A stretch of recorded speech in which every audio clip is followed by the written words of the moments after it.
in your pocket, your emotional companion keeping it real. I'm your host, Alexandra Gary Stuck. I'm a therapist in San Francisco, California, passionate about helping people navigate the IVF journey. And I'm here to answer your questions, keeping things simple and offering concrete, clear tips and tools to help navigate along the really intense journey. Thanks so much for being here. Let's take our question for today. This comes from S. S is writing in saying, I am wondering if you have any tips around changes to intimacy during the IVF journey. It seems like before we even started IVF, and now certainly undergoing IVF for a number of years, sex has become unsexy. Yeah, this is a big one, intimacy in couples both before and during IVF. So thank you so much for your question, S. It's really common. Of course, for some, they have been trying to get pregnant for years even before starting the IVF, and that feels a certain way. Sex can become more of a chore. There can be a lot of resentment associated with sex and almost a burnout. And then during the journey, of course, the clinic oftentimes is kind of in the middle, saying this isn't a time to have intercourse. So there's obviously a lot going on. And there's a lot going on physically and emotionally, sometimes for one person in the couple, sometimes for both in a case of reciprocal IVF. And it's just a lot to manage. So I think the first tip is acknowledging just how difficult this is and that there's been change to the sexual relationship. Even if it feels like sex hasn't changed that much as a result of IVF, it is a change. There's a lot of change happening to the relationship, most likely. Each person might be going under stress.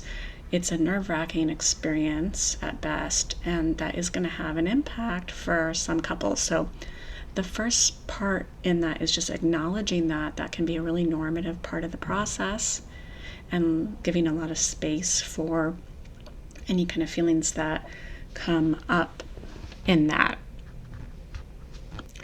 The second piece is to really think about what emotions are coming up for you, particularly, and then being able to talk about that with your partner and giving space to all the feelings that come up in terms of intimacy and how intimacy has changed.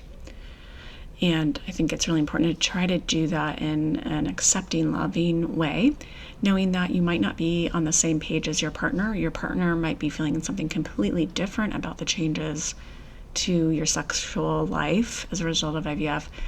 The two of you might be having very different experiences, or you might be having very similar emotional experiences, but really approaching it in terms of acceptance is really important.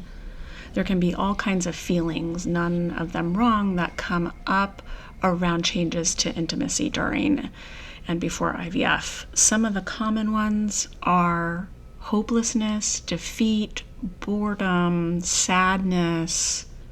Shame is a big one.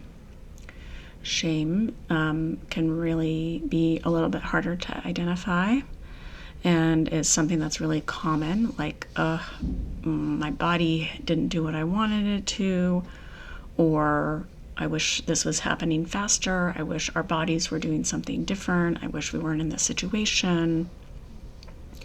And so it could be that you feel shame, it could be that you feel relief, who knows? There's just all kinds of feelings that can come up as a result of the shift in the relationship to intimacy. It's really important to be able to both talk about it, acknowledge it, and then make space for whatever feelings are coming up around it.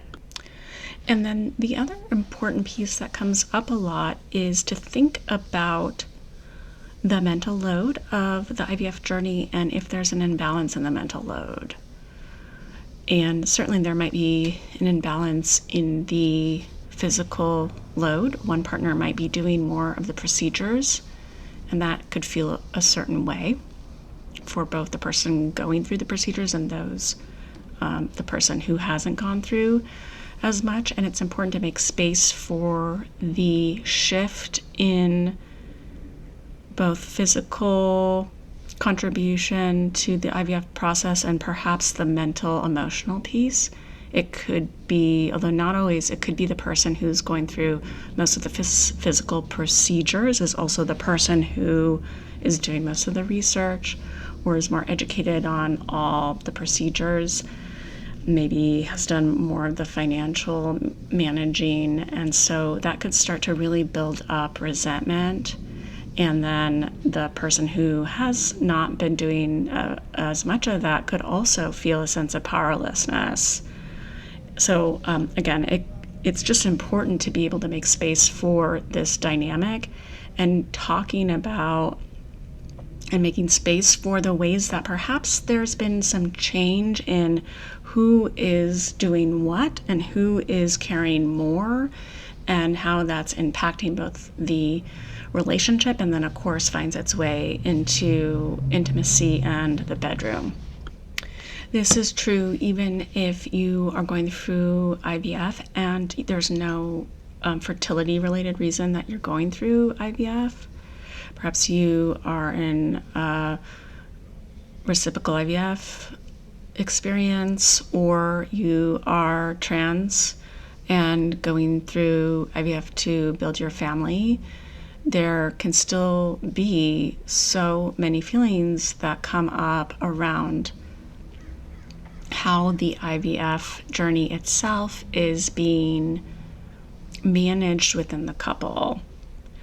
And that really can manifest and show itself in the bedroom. So it is important to be thinking and talking to your partner about the ways in which IVF is impacting you and impacting the relationship, particularly around mental load, physical load, and how the weight of these things is being distributed or not within the relationship.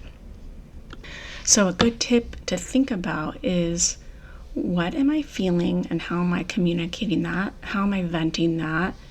And then have your partner ask kind of the same thing. What are my feelings about our intimacy and how it's changed? How am I expressing that? How am I communicating that? Is that getting vented or is it being taken out in a certain way in the bedroom?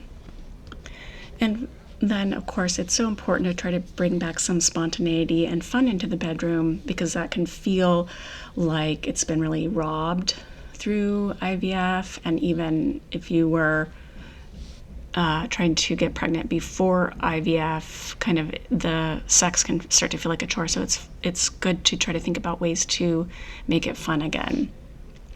A really important tool is getting some couple support during this time because it's invaluable to have some support for the relationship during a really difficult time. Well, there's a lot more to say here. I might circle around in another episode and go on a deeper dive here, but because it's such a big question and one that's not really addressed much in most support groups or certainly clinics or even not a lot of research out there about this topic. And I really appreciate the question, and perhaps I will come back to it in another episode. That concludes our episode for today. Thank you so much for listening.